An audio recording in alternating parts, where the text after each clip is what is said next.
that race I just watched in the Truck Series was insane. Best race of Speed Weeks by far. I mean, what just happened in this race? There's so much that happened.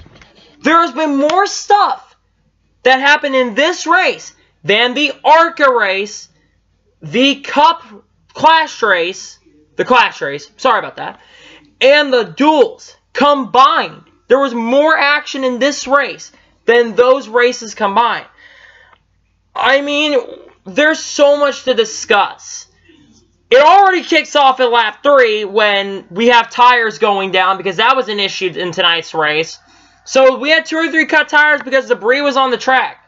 So it starts off with David Gillen cutting a tire. And then Brian Doza hits David Gillen's debris. And he hits the wall and wrecks out. And then Natalie Decker, she wrecks, has her car destroyed by a tire. And her car goes on fire and she's eliminated. Also, Brian Doza is eliminated from it. If you think that's everything, this is just the beginning of this review, because I'm telling you, this was the most insane truck race I have seen in a long time. I mean, if you didn't think this race was insane, you are delusional as hell. I mean, that was insane. And then after that, we went racing for a little bit. And then we get to the end of the stage. And then we battle it out for a while. We got a good battle heading up front. But then in the end of stage 1, Sheldon Creed is able to score his first career stage win. I want to apologize also if you're hearing stuff in the background. My dad's watching a TV show. I just wanted to preface that before I continue, because I don't want to get copyrighted. So YouTube, please don't screw my video over, because I'm barely on YouTube and I don't want to get a copyright strike when I've only got 22 subscribers. But anyway, that's not the point of this video. The point of this is the races continue, and Sheldon Creed got the first stage win. Then we get to stage 2, and this race gets a little interesting. Now, first thing, we have a wreck that happens pretty much a couple laps into stage. Chris Fontaine, Tyler Dipple, and, who was the other guy that had an issue? And it was Ray Cicerelli. They all are involved in the crash, and they get taken out around lap 30, and they're eliminated from the race. None of them finished the race. I think Tyler Dipple continued, I'm pretty sure. No, never mind. They actually didn't continue. They all fell out of the race. And then there's a very little interesting thing that happened about 5 laps to go in the stage. So basically, there's a thing that they said here in the force called the lock bumpers. You cannot lock bumpers in the car. Now, what's stupid to me, and I don't get, is why does the car receiving the penalty, receiving the draft, why is he getting the penalty when he has nothing to do with it, really? Granted, I know they're working together, but Sheldon Creed should have been the only one penalized, and not Brett Moffitt. The receiving car should not get the penalty, because they're not pushing up on the next guy in front of them. And we saw this multiple times tonight in the race, and they didn't enforce a penalty, when you can blatantly see that they're blocking bumpers. So why was there a penalty enforced there, but no one else enforced a penalty there? Doesn't make sense to me. But whatever. It is what it is. It's just, maybe they'll learn from it. They'll learn from it. Basically, after that, Johnny Sauter takes the lead in the 13 truck this year. Forgot to mention that. He's one of my Final Four drivers this year, I believe. But Johnny Sauter is able to get by Todd Gillen. I believe Todd Gillen's leading. Did Gillen get a run? I don't remember. Gillen might have gotten a run on him. And Johnny Sauter says, I'm just going to pass you. And then you got Ben Rhodes coming up high, and then Stuart Freeze coming bottom. But Johnny Sauter is able to hold off a hard-charging Ben Rhodes and Stuart Friesen to score his first stage win of the season. That's pretty good points right there. And then I start getting a feeling that we're going to have a big one coming soon, because this race has been really intense, and there hasn't been many wrecks in the race. But then we get the big one about halfway through. About 45 to go in the race, we get the big one. So Jordan Anderson seemed like he was having an issue with his car. He seemed like he was having issues. The car wasn't turning. The car was not working. I think he broke something in the car. something broke in the car. Not heating brakes on the car, but something broke in the car. And unfortunately, he went up the track. And unfortunately, Sheldon Creed got into him. And it clipped him. And a lot of trucks got involved. I believe, I'll name the guys I think they got involved. Enfinger got involved. Sauter. Snyder. Gus Steen got involved. There were like 11 trucks involved. I don't remember everyone exactly. But this took out pretty much a lot of the trucks in contention in this race. And then we don't have a caution for quite a while. And then we get to 20 to go. And Corey Roper's up in the front. That's pretty awesome, actually, to see Corey Roper up in the front. Unfortunately, Corey Roper gets a huge run. And unfortunately, he went up the track a little bit and clipped Ben Rhodes. And the car shoots to the left, and he hit the wall really hard. Glad to see him get out of the car. That was a pretty bad wreck. And I'm glad to see he's okay. Oh, Jordan Anderson. I'm glad Jordan's okay after his wreck, by the way. That was a really hard wreck. And then we go back racing for a little bit. And then we get another caution with about 10 to go. Actually, 12 laps to go, I think we had the wreck.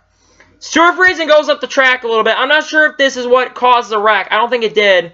But Harrison Burton and Todd Gillen, Todd and Harrison get into each other. And I believe Bobby Gerhart got clipped as well in this crash. And they both wreck. And in the end, they both crashed. And both of them were taken out. Oh my God, Harrison's car was destroyed. It was bad. Harrison's truck was like, the front of the car was shooting to the left a little bit. I mean, that was insane to happen. And Todd Gillen, too. That was mad. And then we get another restart with about 8 to go. And then Timothy Peters and Clay Greenfield wreck each other. Well, they didn't wreck each other. Clay Greenfield got a little bit loose. He got a run. He got a little bit loose. And he and Timothy Peters went off the track into the grass. And they both wrecked and brought out the caution with about 8 laps to go. And then we have another restart. And then we get the 3 laps to go. And Gus Dean makes a huge run to try to get to the front. But he's not able to. He actually wrecks. And he clips Ben Rhodes, who's leading the race. And they crash hard. And almost everybody, gets involved in the crash. But a couple guys sneaked through. Austin Hill got through. Crafton got damaged, but he's alright. Spencer Boyd got through and a bunch of other guys. But this took out Gus Dean, Ben Rhodes. Grant Enfinger got damaged. Stuart Friesen's involved. Austin Wayne Self got involved in this wreck. I think. And a bunch of other guys got involved in this wreck. I'm apologizing about not getting everything right. It's 11 o'clock in the evening. I had to work today when I'm filming this. Regardless, this was an insane race, as you can tell.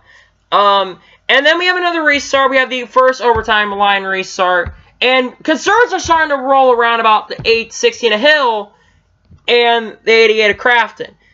The two guys behind him, which I believe are Spencer Boyd and Josh Rayum, actually Bobby Gerhart, those guys pitted later. So they're good to go on field. And then what happens is they both, Bobby Gerhart and Austin himself, crash hard. And then we see Stuart Friesen drive through the grass on the front stretch.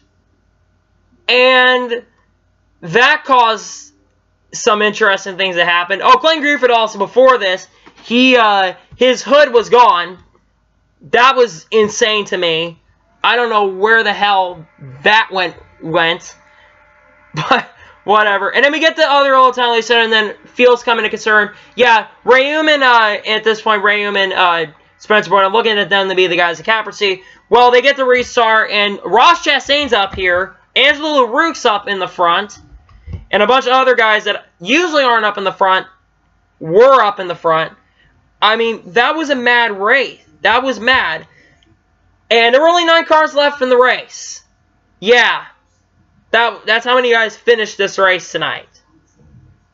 But Austin Hill is able to hold off a hard-charging hard-charging Grant Enfinger and Matt Kraft and everyone else in the back. And Austin Hill gets his first career NASCAR Gander Outdoor Truck Series victory with Hattori Racing. Austin Hill is a truck winner. Finally. Really happy. I know it kind of is bittersweet to Brett Moffitt, which Brett Moffitt unfortunately got involved in a wreck that really wasn't his doing. And yeah, that was that. And I just have to say, I'm giving this race a 9 out of 10. Most exciting event we will have this Speed Weeks. I don't think we're going to see that much excitement in the Daytona 500. And I don't think we're going to see that much excitement in the Xfinity race tomorrow. What's crazy to me is that this race made history tonight. We only had 9 cars finish the race tonight. The previous was 12 when we had in 2005 at Daytona. So we had history tonight. I mean, if you had a hard time comprehending what's going on, then you need to go back and watch the race, because I can't even describe this race at all. I can't even really describe this race. It was just insane.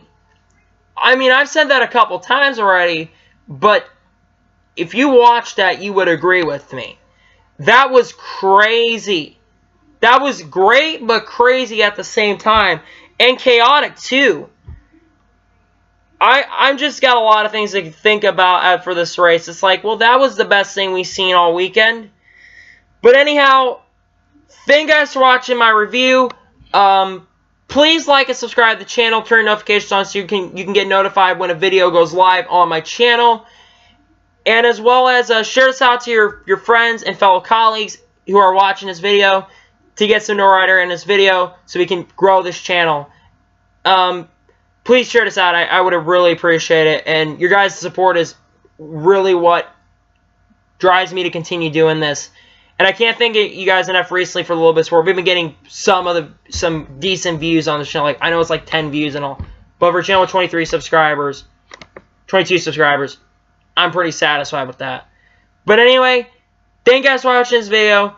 And I'll see you guys tomorrow for the Xfinity Series video. By the way, I'm off for Daytona. I don't have to work tomorrow on tomorrow's race. And Sunday's just because I don't work till Thursday. So we got quite a few videos coming out on my channel in the next coming days. Anyway, thank you guys for watching this video. And I will see you guys next time.